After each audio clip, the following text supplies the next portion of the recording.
This powerful and emotional story will take you through the harsh reality of life, where sometimes the kindest people suffer the most. A touching tale of injustice and survival. Sit back and watch. Tunde was 20 years old when life turned upside down. Before then, he had a home in the village, small but full of warmth. His mother would call him in the morning with a soft voice. His father would sit outside in the evening after a long day's work. And even though money was not plenty, there was peace. Then sickness came like a thief in the night. It took his mother first. The house became quiet, too quiet. Before Tunde could understand the pain fully, his father also fell sick and did not recover. Within a short time, Tunde stood alone in the compound that once held laughter. At first, people came around, neighbors bringing food, speaking kind words, telling him to be strong. But slowly, they stopped coming. Everyone had their own problems. Tunde began to feel like a shadow in his village. Each day felt heavier than the last. He would sit outside and stare at the road that led out, thinking of the city he had heard about, a place where a man could start fresh, where nobody would look at him with pity. One morning, he made his decision. He packed his few belongings into a small bag, looked around the empty compound one last time, and walked away. He did not know what waited for him, but staying felt worse than living. The journey to the city was long and noisy.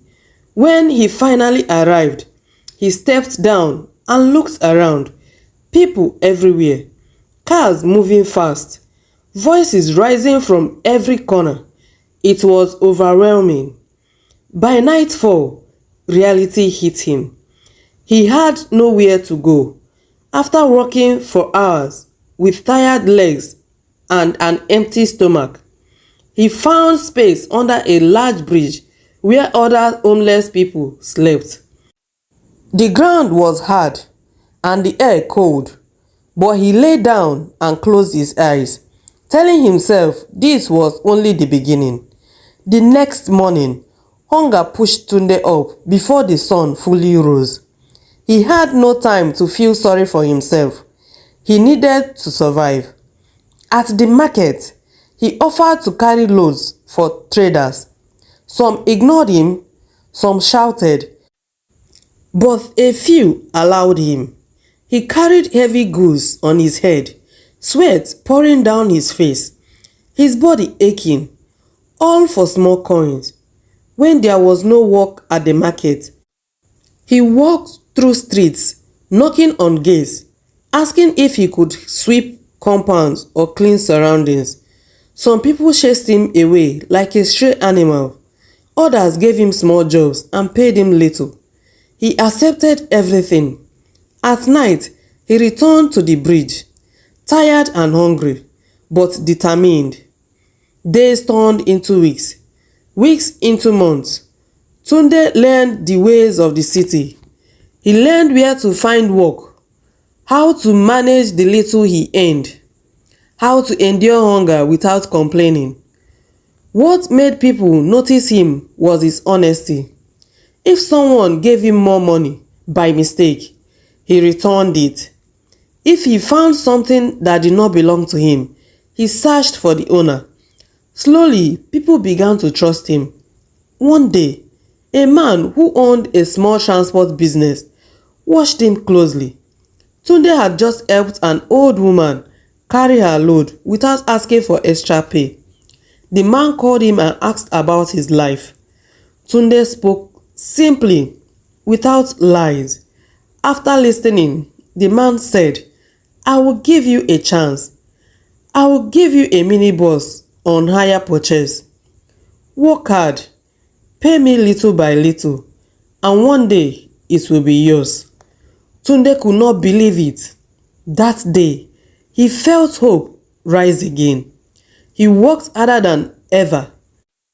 He woke early, drove passengers across the city, saved money carefully, and paid the owner as agreed.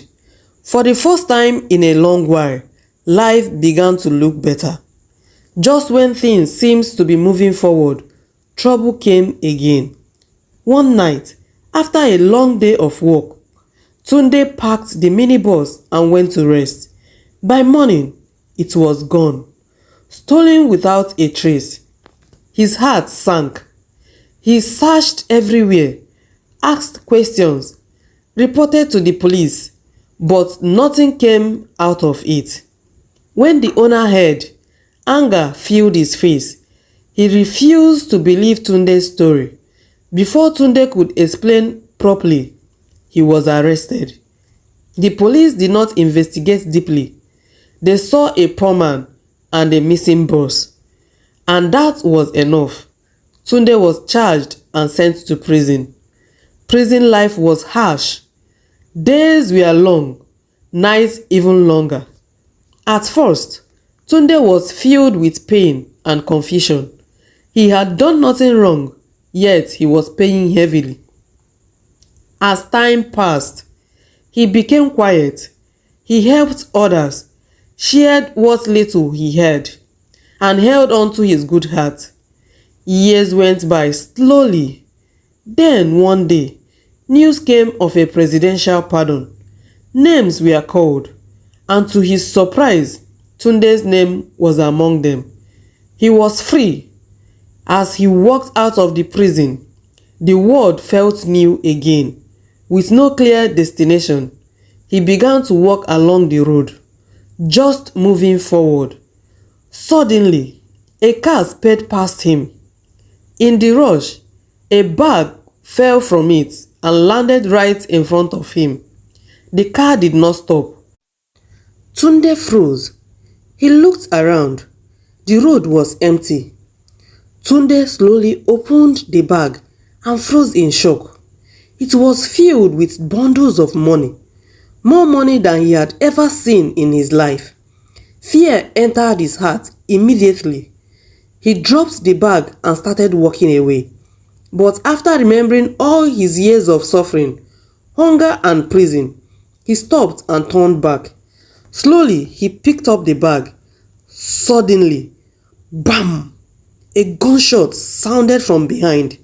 The bullet pierced Tunde's heart instantly. The bag fell from his hands, and he collapsed on the road.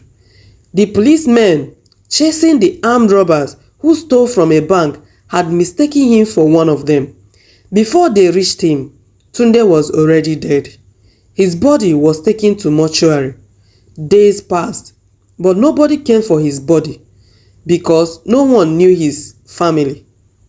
Later, he was buried quietly among unclaimed bodies, and that was how Tunde's painful journey ended. What a painful ending for a man who wanted a better life for himself. Tunde fought through hunger, homelessness, and prison. Still, fate denied him happiness in the end.